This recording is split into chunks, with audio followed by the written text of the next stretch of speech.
की सुरक्षा पुलिस के द्वारा करना संभव नहीं होता है। हमारी 130 करोड़ आबादी है, हरियाणा की लगा लें तो 2 करोड़ 70 लाख आबादी है। अब 2 करोड़ 70 या 80 लाख आबादी, हमारी पुलिस कितनी है? अब 60,000 50,000। तो इसलिए ये वातावरण बनाना पड़ता है। हम वातावरण बनाएंगे, अपील बार बार करेंगे, हाँ उसमें से एक सीमा को लांघेगा, उसके खिलाफ कार्रवाई करेंगे।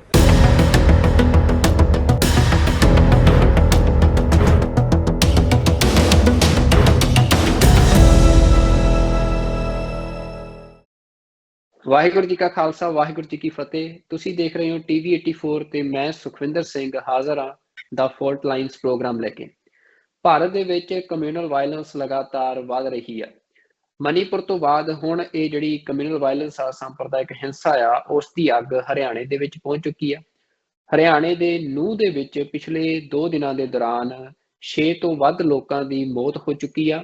ਤੇ ਇਹ ਜਿਹੜੀ ਕਮਿਊਨਲ ਵਾਇਲੈਂਸ ਆ, ਇਸ ਦੀ ਸ਼ੁਰੂਆਤ ਹਿੰਦੂਤਵੀ ਜਥੇਬੰਦੀਆਂ, ਜਿਨ੍ਹਾਂ ਨੂੰ ਕਿ US ਵਰਗਾ ਜਿਹੜਾ ਮੁਲਕ ਆ ਉਹ ਟੈਰਰਿਸਟ ਆਰਗੇਨਾਈਜੇਸ਼ਨਸ ਤੱਕ ਦੇ ਬਰਾਬਰ ਦਾ ਰੁਤਬਾ ਦੇ ਚੁੱਕਿਆ ਹੈ, ਜਿਨ੍ਹਾਂ ਦੇ ਵਿੱਚ ਵਿਸ਼ਵ ਹਿੰਦੂ ਪਰਿਸ਼ਦ, ਬਜਰੰਗ ਦਲ ਜਿਹੜੀਆਂ ਨੇ, ਇਹਨਾਂ ਦੇ ਵੱਲੋਂ ਇੱਕ ਰੈਲੀ ਕੱਢੀ ਜਾ ਰਹੀ ਸੀ। ਤੇ ਇਸ ਰੈਲੀ ਦੇ ਦੌਰਾਨ ਜਿਹੜੀ ਹਿੰਸਾ ਆ ਉਹ ਪ੍ਰਵੋਕ ਹੋਈ ਆ ਤੇ 2 ਭਾਈਚਾਰਿਆਂ ਦੇ ਦਰਮਿਆਨ ਹਿੰਸਾ ਹੋਈ, ਜਿਸ ਹਿੰਸਾ ਤੋਂ ਬਾਅਦ ਹਰਿਆਣਾ ਤੇ ਗੁੜਗਾਉਂ ਦੇ ਵਿੱਚ ਜਿਹੜੇ ਮੁਸਲਮਾਨ ਭਾਈਚਾਰੇ ਦੇ ਧਾਰਮਿਕ ਸਥਾਨ ਨੇ ਉਹਨਾਂ ਨੂੰ ਅੱਗਾਂ ਲਾਈਆਂ ਗਈਆਂ।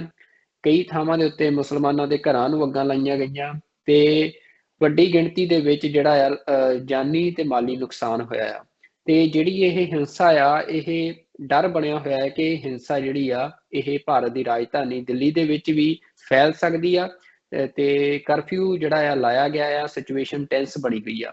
ਅੱਜ ਦੇ ਇਸ ਪ੍ਰੋਗਰਾਮ ਦੇ ਵਿੱਚ ਅਸੀਂ ਗੱਲਬਾਤ ਕਰਾਂਗੇ ਕਿ ਜਿਹੜੀ ਇਹ ਹਿੰਸਾ ਆ, ਇਹ ਹਿੰਸਾ ਕਿਹਨਾਂ ਭਾਈਚਾਰਿਆਂ ਦੇ ਦਰਮਿਆਨ ਹੋਈ ਆ, ਇਹ ਹਿੰਸਾ ਪ੍ਰਵੋਕ ਹੋਣ ਦੀ ਵਜ੍ਹਾ ਕੌਣ ਬਣਿਆ ਆ, ਕੀ ਰੀਜ਼ਨ ਬਣਿਆ ਕਿ ਵਾਇਲੈਂਸ ਹੋਈ, ਤੇ ਹਰਿਆਣੇ ਦੇ ਵਿੱਚ ਜਿਹੜਾ ਇੱਕ ਸਭ ਤੋਂ ਤਾਕਤਵਰ ਭਾਈਚਾਰਾ ਆ, ਜਾਟ ਭਾਈਚਾਰਾ ਆ, ਉਹਨਾਂ ਦਾ ਇਸ ਸਾਰੀ ਸਿਚੁਏਸ਼ਨ ਦੇ ਵਿੱਚ ਕੀ ਰੋਲ ਆ। ਇਹ ਸਾਰੇ ਮਸਲਿਆਂ ਬਾਰੇ, ਇਹਨਾਂ ਬਾਰੇ ਗੱਲਬਾਤ ਕਰਾਂਗੇ। ਸਾਡੇ ਨਾਲ ਇਸ ਪ੍ਰੋਗਰਾਮ ਦੇ ਵਿੱਚ ਹਾਜ਼ਰ ਰਹਿਣਗੇ ਹਰਿਆਣਾ ਤੋਂ ਸਿੱਖ ਐਕਟਿਵਿਸਟ ਤੇ ਜਾਟ ਭਾਈਚਾਰੇ ਨਾਲ ਸੰਬੰਧਿਤ ਨੇ ਮਨੋਜ ਸਿੰਘ ਦੂਹਨ, ਤੇ ਉਹਨਾਂ ਤੋਂ ਗਰਾਊਂਡ ਸਿਚੁਏਸ਼ਨ ਜਾਣਨ ਦੀ ਕੋਸ਼ਿਸ਼ ਕਰਾਂਗੇ ਤੇ ਮਸਲੇ ਨੂੰ ਸਮਝਣ ਦੀ ਕੋਸ਼ਿਸ਼ ਕਰਾਂਗੇ। ਤੇ ਮੈਂ ਮਨੋਜ ਸਿੰਘ ਜੀ ਤੁਹਾਨੂੰ ਟੀਵੀ 84 ਤੇ ਜੀ ਆਇਆਂ ਨੂੰ ਕਹਿੰਦਾ ਜੀ। ਵਾਹਿਗੁਰੂ ਜੀ ਕਾ ਖਾਲਸਾ, ਵਾਹਿਗੁਰੂ ਜੀ ਕੀ ਫਤਿਹ। ਮਨੋਜ ਸਿੰਘ ਜੀ, ਸਭ ਤੋਂ ਪਹਿਲਾ ਸਵਾਲ ਕਿ ਜਿਹੜੀ ਇਹ ਵਾਇਲੈਂਸ ਹੋਈ ਆ ਨੂੰਹ ਦੇ ਵਿੱਚ, ਇੱਕੋ ਦਮ ਮਤਲਬ ਹਿੰਸਾ ਭੜਕ ਉੱਠੀ, ਤੇ ਕੀ ਕਾਰਨ ਬਣਿਆ ਇਸ ਦਾ, ਤੇ ਕਿਹਨਾਂ ਭਾਈਚਾਰਿਆਂ ਦੇ ਦਰਮਿਆਨ ਜਿਹੜੀ ਆ ਇਹ ਵਾयलेंस हुई है? देखिए, ये सुखविंदर भाई, हमको लगता है कि ये एकदम वायलेंस जो है ये हुई हरियाणा में, लेकिन इसकी तैयारी जो है ये बहुत लंबे समय से चल रही थी, क्योंकि जो फंडामेंटलिस्ट फोर्सेस हैं, जो फंडामेंटलिस्ट सांप्रदायिक जो ताकतें हैं हरियाणा के अंदर, वो हरियाणा में करनाल को और नूह को जो है मेवात के इलाके को वो लेबोरेटरी की तरह इस्तेमाल कर रहे हैं। करनाल में तो इस्तेमाल कर रहे हैं कि करनाल में सिखों की और रोड़ों की या राजपूतों की लड़ाई हो, और मेवात के इलाके में ये चाह रहे हैं कि मुसलमानों की और जो है हिंदुओं की लड़ाई हो, और उस हिंदुओं की लड़ाई में इनकी योजना है कि भाई जो जाट बिरादरी के लोग हैं वो ज्यादा उसमें इन्वॉल्व हो जाएं। अच्छा, अब मेवात जो है वो जो एरिया है वो पूरे नॉर्थ इंडिया के अंदर है। उसमें अलवर भी है, मेवात के एरिया में भरतपुर भी आता है जहाँ मेव कम्युनिटी की जो बस्ती है, उसमें नू भी है, पलवल भी है, फरीदाबाद भी है, गुड़गांव भी है और अम्बाड़ा तक भी जो है वो मेव कम्युनिटी के लोग रहते हैं। मेव एक बहादुर कम्युनिटी है और ये बहुत नेशनलिस्ट लोग हैं। इंडियन आर्मी के अंदर भी मेव कम्युनिटी बहुत भारी तादाद में है। हसन खां मेवाती एक बहुत बड़े लीडर हुए हैं जिसने बाबर से टक्कर ली थी। मतलब मुस्लिम होते हुए भी हसन खां मेवाती जो राजा थे मेवों के, वो बाबर से लड़े थे। तो ये एक नेशनलिस्ट कम्युनिटी है, लेकिन उसके बावजूद मेवात का जो इलाका है उसका हरियाणा के अंदर वो सबसे पिछड़ा हुआ इलाका है। चाहे कोई भी गवर्नमेंट रही हो, लेकिन मेवात की डेवलपमेंट करने में हरियाणा गवर्नमेंट, जितनी भी गवर्नमेंट्स आज तक हरियाणा में रही हैं, वो नाकाम साबित हुई है। मेवात का इलाका इस वजह से बहुत अंडर डेवलप्ड और जो है बहुत पिछड़ा हुआ इलाका है। तो मेवात के अंदर मुस्लिम कम्युनिटी ज्यादा है, मेव कम्युनिटी ज्यादा है। तो हिंदू फोर्सेस जो हैं, जो सांप्रदायिक हिंदू फोर्सेस हैं, वो ये चाह रही हैं कि भाई मेवात के अंदर दंगे हों, और मेवात के अंदर दंगे होंगे तो हिंदू वोट कंसोलिडेट होगा। हिंदू वोट कंसोलिडेट होगा तो बीजेपी की सरकार हरियाणा में आने में आसानी रहेगी। और केवल हरियाणा में ही नहीं, बल्कि मेव जो है वो राजस्थान को भी प्रभावित करते हैं, वो हरियाणा को भी प्रभावित करते हैं, वो वेस्ट उत्तर प्रदेश को भी, पश्चिम उत्तर प्रदेश को भी प्रभावित करते हैं। तो इन लोगों की ये योजना बनी थी कि 31/7/2023 को, अभी 31 तारीख को इन्होंने नूंह डिस्ट्रिक्ट में एक जलाभिषेक यात्रा निकाली, जिसके अंदर जो है इन्होंने जो है मेव कम्युनिटी को ये चैलेंज किया कि तुम्हारे जो है ना जीजा आ रहे हैं, माने डेरोगेटरी वर्ड्स मेव कम्युनिटी के खिलाफ इन्होंने यूज किए। और शोभा यात्रा के नाम पर इन्होंने इस तरीके के नारे लगाए कि जब मुल्ले काटे जाएंगे राम राम चिल्लाएंगे, और जिसमें बिट्टू बजरंगी ने जो है बहुत भड़काऊ भाषण दिया। और इससे पहले एक मोनू मानेसर नाम का एक लड़का है उर्फ मोहित यादव, 15 फरवरी 2023 को जो है भिवानी के अंदर, हरियाणा का डिस्ट्रिक्ट भिवानी में, भरतपुर से 2 लड़के थे, जुनैद और नासिर। ये दोनों मुस्लिम लड़के थे, मेव कम्युनिटी से ये बिलोंग करते थे। इन दोनों को जिंदा जलाकर जो है भिवानी के अंदर मार दिया गया, जिसमें मोनू मानेसर का नाम आया। मोनू मानेसर के खिलाफ 302 का पर्चा दर्ज होने के बावजूद भी हरियाणा सरकार ने मोनू मानेसर को नहीं पकड़ा और इसे खुली छूट दे दी। मोनू मानेसर जो है ये कह रहा था वीडियो में कि मैं आऊंगा जो है इस शोभा यात्रा में, और जो है कोई हमें रोक के दिखाए। इसी तरीके से बिट्टू बजरंगी ने भी बहुत जो है भड़काऊ भाषण दिए। तो मेव कम्युनिटी जो है ये बहादुर कम्युनिटी है, अनख वाली कम्युनिटी है। तो जब ये यहाँ से जब शोभा यात्रा निकाल रहे थे, वो शोभा यात्रा नहीं थी, क्योंकि शोभा यात्रा में तलवारों का क्या काम है। ये तलवार लेकर, खुली तलवार लेकर जो है उस शोभा यात्रा को निकाल रहे थे, इस सो कॉल्ड शोभा यात्रा को। अदरवाइज अमरनाथ में भी श्रद्धालु जाते हैं। अमरनाथ में आज तक जो है कोई इस तरीके की घटना नहीं हुई। अमरनाथ में जब जाते हैं तो मुसलमान जो है उनकी सेवा करते हैं। मुस्लिम जो मुसलमानों के जो खच्चर हैं उनके ऊपर बिठा के अमरनाथ के जो डिवोटीज हैं उनको वो लेकर जाते हैं। तो क्या वजह रही कि मेवात में ही ये हुआ? इन्होंने इंस्टिगेट किया मेव कम्युनिटी को, और जिसकी वजह से ये झगड़ा शुरू हुआ। जब ये झगड़ा शुरू हुआ तो प्रशासन जो है वो फेल हो गया। प्रशासन जो है वो हमेशा फेल हुआ है। तो 2016 में भी हरियाणा में जब जाट रिजर्वेशन मूवमेंट चली थी, तब भी जो है हरियाणा का एडमिनिस्ट्रेशन फेल हो गया था। मनोज जी, मैं ਤੁਹਾਨੂੰ ਇੰਟਰਪਟ ਕਰਦਾ। ਜਿਹੜੀ ਤੁਸੀਂ ਗੱਲ ਕੀਤੀ ਹੈ ਕਿ ਵਾਇਲੈਂਸ ਨੂੰ ਇਨਸਟੀਗੇਟ ਕੀਤਾ ਗਿਆ, ਤਾਂ ਇਹ ਤੁਹਾਡੀ ਗੱਲਬਾਤ ਤੋਂ ਸਪਸ਼ਟ ਹੋ ਰਿਹਾ ਕਿ ਜਿਹੜਾ ਉਹ ਸਾਰੀਆਂ ਜਿਹੜੀਆਂ ਵਾਇਰਲ ਵੀਡੀਓਜ਼ ਕੀਤੀਆਂ ਗਈਆਂ ਇਸ ਸ਼ੋਭਾ ਯਾਤਰਾ ਤੋਂ ਪਹਿਲਾਂ ਮੋਨੂ ਮਾਨੇਸਰ ਦੀਆਂ, ਤੇ ਜਿਵੇਂ ਤੁਸੀਂ ਇਹਦੇ ਚ ਪੋਲੀਟੀਕਲ ਐਂਗਲ ਦੱਸਿਆ ਆ ਕਿ ਬੀਜੇਪੀ ਜਿਹੜੀ ਆ ਵੋਟ ਕੰਸੋਲੀਡੇਟ ਕਰਨ ਦੇ ਲਈ ਇੰਡੀਆ ਦੀ ਪੋਲਿਟਿਕਸ ਚ ਆਮ ਰਿਹਾ ਆ ਕਿ ਲੋਕ ਸਭਾ ਚੋਣਾਂ ਤੋਂ ਪਹਿਲਾਂ ਕਿਸੇ ਨਾ ਕਿਸੇ ਮਾਈਨੋਰਿਟੀ ਕਮਿਊਨਿਟੀ ਨੂੰ ਟਾਰਗੇਟ ਤੇ ਕਰਕੇ ਤੇ ਮੈਜੋਰਿਟੀ ਦੀ ਵੋਟ ਨੂੰ ਕੰਸੋਲੀਡੇਟ ਕਰਨਾ। ਤਾਂ ਮੇਰਾ ਸਵਾਲ ਤੁਹਾਨੂੰ ਇਹ ਆ ਕਿ ਕੀ ਜੋ ਇਹ ਮਾਹੌਲ ਬਣਿਆ ਆ ਹੁਣ ਪਿਛਲੇ 2-3 ਦਿਨਾਂ ਤੋਂ ਹਰਿਆਣਾ 'ਚ, ਕੀ ਬੀਜੇਪੀ ਨੇ ਜੇ ਇਹ ਕੀਤਾ ਆ ਤਾਂ ਕੀ ਉਹ ਕਾਮਯਾਬ ਹੋ ਗਏ ਆ ਹਿੰਦੂ ਵੋਟ ਨੂੰ ਜਾਂ ਖਾਸ ਤੌਰ ਤੇ ਜਾਟ ਵੋਟ ਨੂੰ ਕੰਸੋਲੀਡੇਟ ਕਰਨ ਲਈ ਇਸ ਘਟਨਾ ਤੋਂ ਬਾਅਦ? देखिए, जाट कम्युनिटी का जो हिंदू फंडामेंटलिस्ट फोर्सेस हैं उन्होंने बहुत इस्तेमाल किया है आज तक। 1947 में इन्होंने जाटों का इस्तेमाल किया मुसलमानों के खिलाफ, जबकि वो मुसलमान हमारे ही भाई थे। वो हमेशा ही सर छोटू राम की पॉलिटिकल पार्टी को वोट देने वाले लोग थे। लेकिन 1947 में जो आर्य समाजी जाट था उसने मुसलमानों के खिलाफ रॉयट्स में, दंगों में पार्ट प्ले किया। उसके बाद 1984 में दिल्ली के अंदर सज्जन कुमार जैसे जो जाट जो लीडर थे उनका भी नाम आया जिन्होंने दिल्ली रॉयट्स में सिखों के खिलाफ काम किया। फिर 2013 में मुजफ्फरनगर में दंगा हुआ जिसके अंदर जाटों की और मुसलमानों की जो है उसमें सांप्रदायिक दंगे हुए और उसके बाद बीजेपी गवर्नमेंट जो है उत्तर प्रदेश में सत्ता में आई। तो यहाँ तक तो जाट जो है उसका ये यूज करते आए थे। लेकिन 2013 में जो मुजफ्फरनगर में दंगा हुआ उसमें जिन जाट लड़कों के दंगों में नाम आए उनकी किसी हिंदू ऑर्गेनाइजेशन ने उनकी सुध नहीं ली, माने उनकी कोई मदद नहीं की। तो वहां जाटों को ये समझ में आना शुरू हुआ कि ये लोग केवल हमारा यूज करते हैं।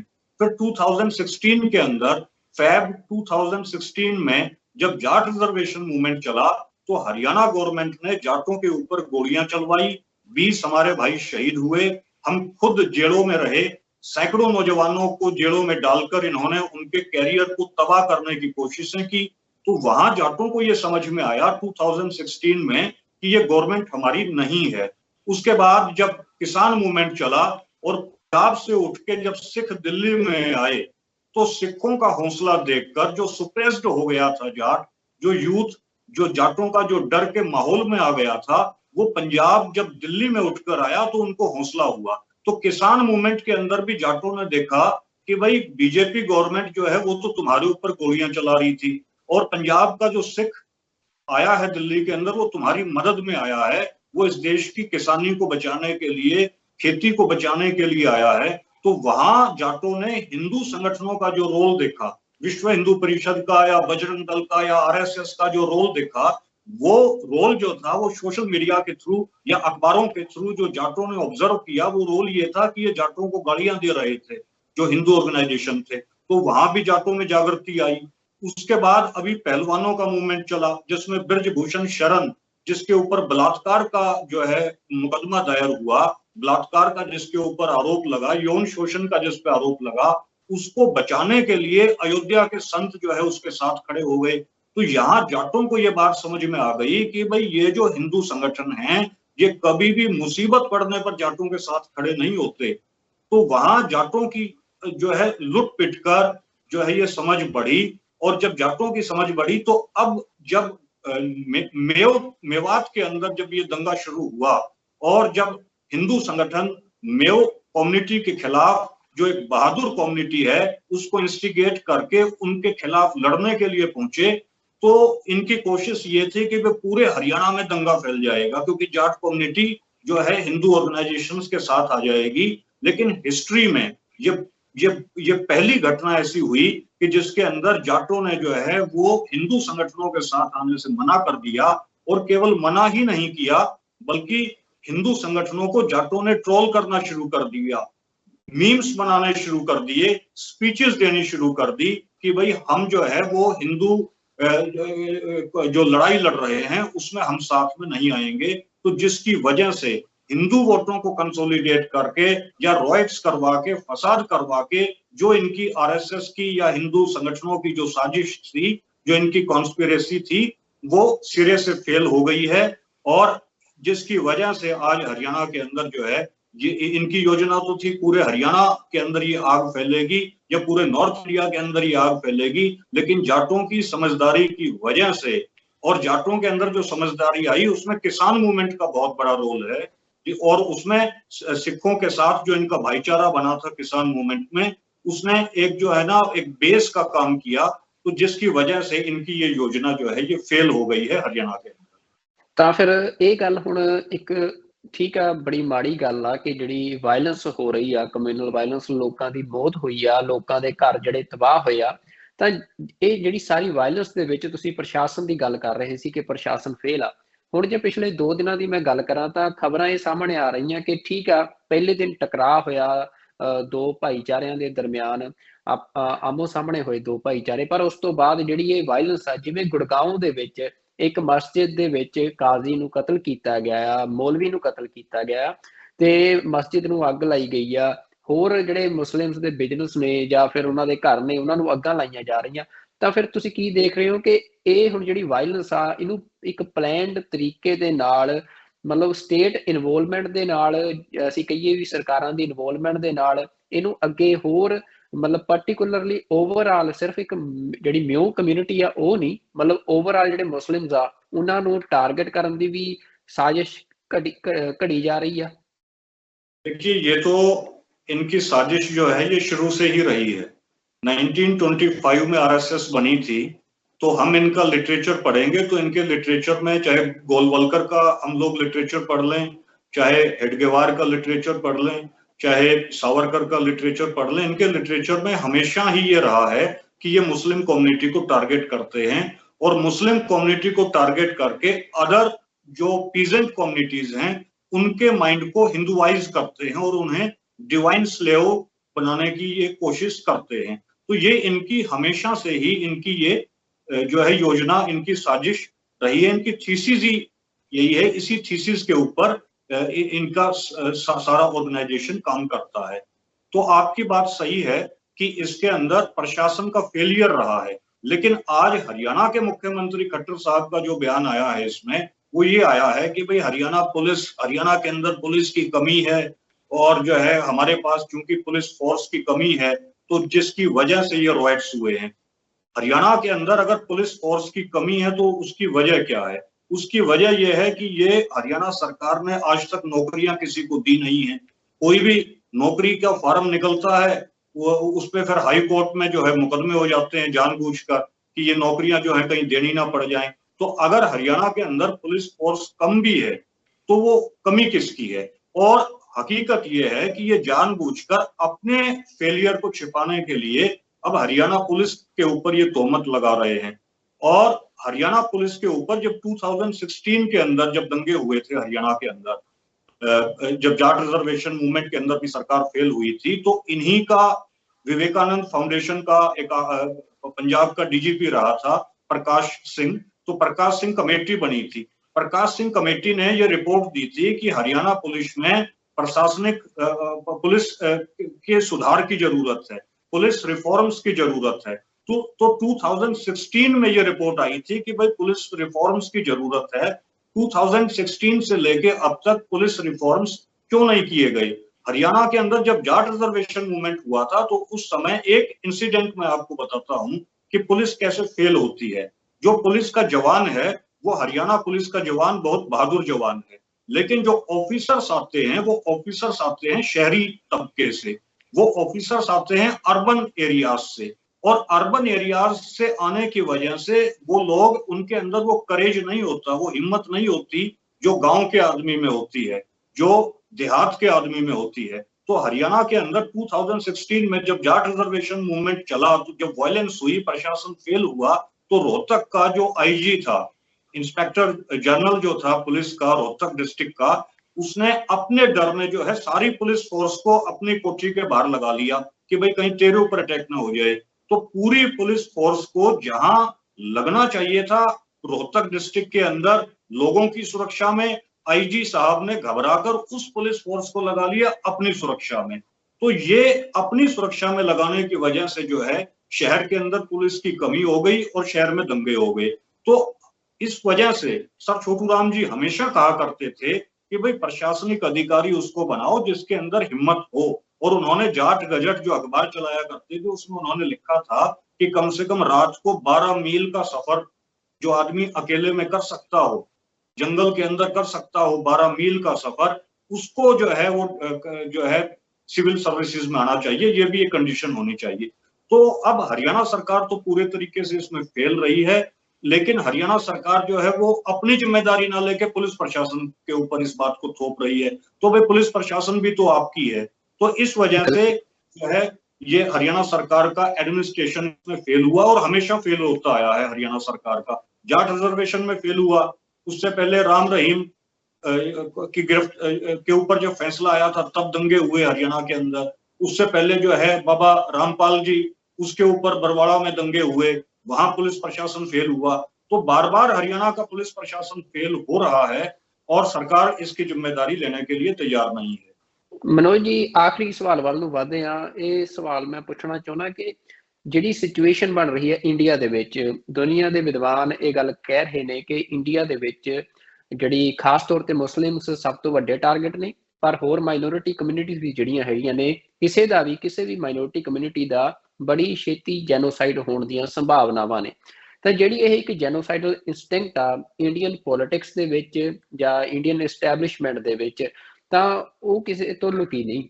ਤਾਂ ਜੇ ਅਜਿਹੇ ਹਾਲਾਤ ਬਣਦੇ ਨੇ ਤਾਂ ਜਾਟਾਂ ਦਾ ਜਿਹੜਾ ਇੱਕ ਤੁਸੀਂ ਗੱਲ ਕੀਤੀ ਆ ਕਿ ਇੱਕ ਸ਼ਿਫਟ ਆਇਆ, ਇੱਕ ਚੇਂਜ ਆਇਆ ਜਾਟ ਕਮਿਊਨਿਟੀ ਦੇ ਵਿੱਚ ਚੀਜ਼ਾਂ ਨੂੰ ਦੇਖਣ ਦਾ, ਮਸਲਿਆਂ ਨੂੰ ਸਮਝਣ ਦਾ, ਤੇ ਪੰਜਾਬ ਦੇ ਵਿੱਚ ਸਿੱਖ ਹਮੇਸ਼ਾ ਤੋਂ ਹੀ ਜਦੋਂ ਵੀ ਕਿਸੇ ਦੇ ਖਿਲਾਫ ਜ਼ੁਲਮ ਹੁੰਦਾ ਆ, ਉਹ ਕਿਸੇ ਵੀ ਥਾਂ ਦੇ ਉੱਤੇ ਹੋਵੇ, ਅਸੀਂ ਦੇਖਿਆ ਹਿਸਟਰੀ ਆ ਕਿ ਉਹ ਤਾਂ ਬੋਲਦੇ ਹੀ ਨੇ। ਪਰ ਜੇ ਜਾਟ ਵੀ ਹੁਣ ਇਸ ਲਾਈਨ ਤੇ ਆਉਂਦੇ ਆ ਤੇ ਜਾਟਾਂ ਦੇ ਵਿੱਚ ਜਿਹੜਾ ਸਿੱਖੀ ਦਾ ਪ੍ਰਚਾਰ ਪ੍ਰਸਾਰ ਵੀ ਆ, ਉਹ ਅਸੀਂ ਦੇਖ ਰਹੇ ਹਾਂ ਕਿ ਜਾਟ ਕਮਿਊਨਿਟੀ ਜਿਹੜੀ ਆ ਉਹ ਸਿੱਖ ਧਰਮ ਅਡੋਪਟ ਕਰ ਰਹੀ ਆ।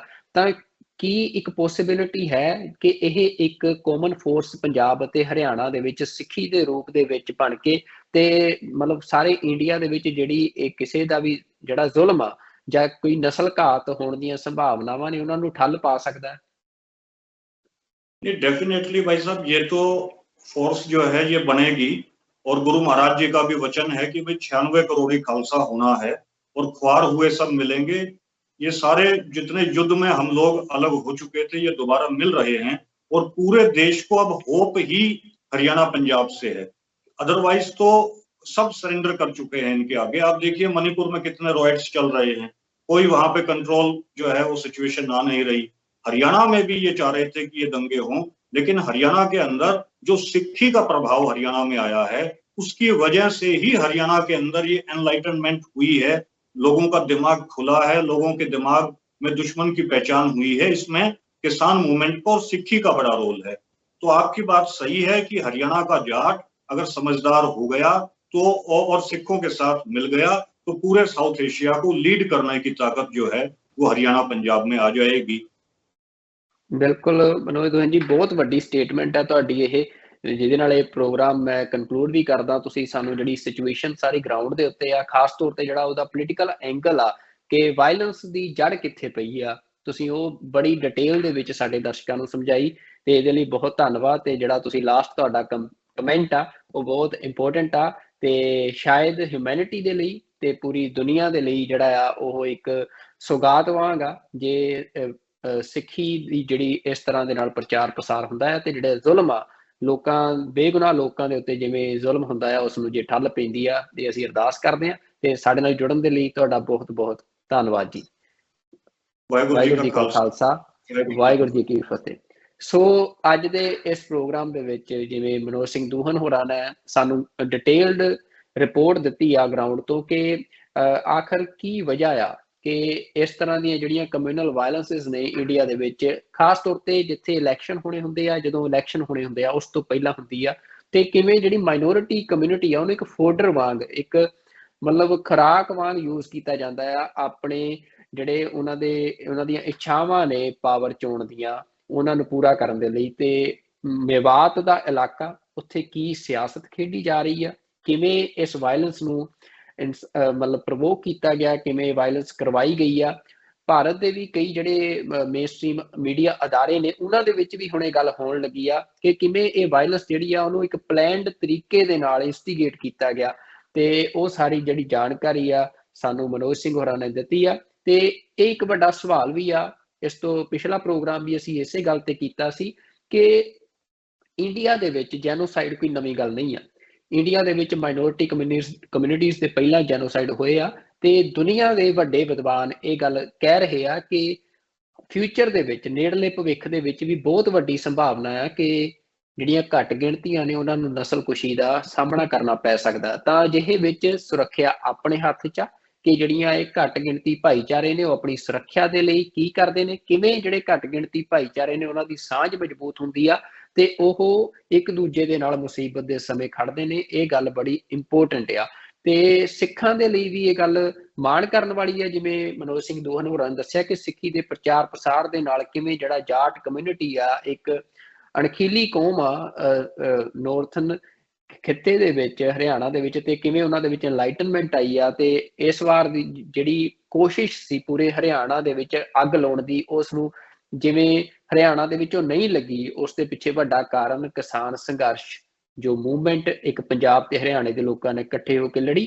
ਤੇ ਨਾਲ ਹੀ ਜਿਹੜੀ ਸਿੱਖੀ ਦਾ ਜਿਵੇਂ ਪ੍ਰਚਾਰ ਪ੍ਰਸਾਰ ਹੋਇਆ ਹਰਿਆਣੇ ਦੇ ਵਿੱਚ ਖਾਸ ਤੌਰ ਤੇ ਜਾਟ ਕਮਿਊਨਿਟੀ ਦੇ ਵਿੱਚ, ਤਾਂ ਉਸ ਦਾ ਵੱਡਾ ਰੋਲ ਆ। ਤਾਂ ਇਹ ਗੱਲਾਂ ਬੜੀਆਂ ਸਮਝਣ ਵਾਲੀਆਂ ਨੇ, ਬੜੀਆਂ ਅਹਿਮ ਨੇ, ਜਿਹੜੀਆਂ ਕਿ ਅੱਗੇ ਕੀ ਕਰਨਾ ਹੈ, ਭਵਿੱਖ ਦੇ ਵਿੱਚ ਕੀ ਕੀਤਾ ਜਾ ਸਕਦਾ ਆ ਇਸ ਤਰ੍ਹਾਂ ਦੇ ਜ਼ੁਲਮ ਨੂੰ ਜਾਂ ਇਸ ਤਰ੍ਹਾਂ ਦੀਆਂ ਜਿਹੜੇ ਨਸਲ ਘਾਤ ਨੇ ਉਹਨਾਂ ਨੂੰ ਰੋਕਣ ਦੇ ਲਈ। ਤਾਂ ਇਸ ਦੇ ਬਾਰੇ ਇਸ਼ਾਰੇ ਤੁਹਾਨੂੰ ਇਸ ਗੱਲਬਾਤ ਤੋਂ ਤੇ ਜੋ ਵਾਪਰ ਰਿਹਾ ਆ ਉਸ ਤੋਂ ਮਿਲ ਸਕਦੇ ਨੇ, ਤੇ ਉਸ ਦੇ ਲਈ ਜਿਹੜੀਆਂ ਸਾਰੀਆਂ ਕਮਿਊਨਿਟੀ ਆਰਗੇਨਾਈਜੇਸ਼ਨਸ ਨੇ ਜਾਂ ਡਿਫਰੈਂਟ ਮਾਈਨੋਰਿਟੀ ਕਮਿਊਨਿਟੀਜ਼ ਨੇ, ਉਹਨਾਂ ਦੇ ਚੇਤਨ ਲੋਕ ਨੇ, ਉਹਨਾਂ ਨੂੰ ਐਫਰਟਸ ਕਰਨੇ ਚਾਹੀਦੇ ਆ। ਤਾਂ ਅੱਜ ਦੇ ਪ੍ਰੋਗਰਾਮ ਦੇ ਵਿੱਚ ਇੰਨਾ ਹੀ। ਅਗਲੇ ਪ੍ਰੋਗਰਾਮ ਦੇ ਵਿੱਚ ਕਿਸੇ ਹੋਰ ਮਹਿਮਾਨ ਦੇ ਨਾਲ, ਕਿਸੇ ਨਵੇਂ ਮੁੱਦੇ ਦੇ ਨਾਲ ਤੁਹਾਡੇ ਅੱਗੇ ਹਾਜ਼ਰ ਹੋਵਾਂਗੇ। ਉਦੋਂ ਤੱਕ ਰੱਬ ਰਾਖਾ। ਵਾਹਿਗੁਰੂ ਜੀ ਕਾ ਖਾਲਸਾ, ਵਾਹਿਗੁਰੂ ਜੀ ਕੀ ਫਤਿਹ।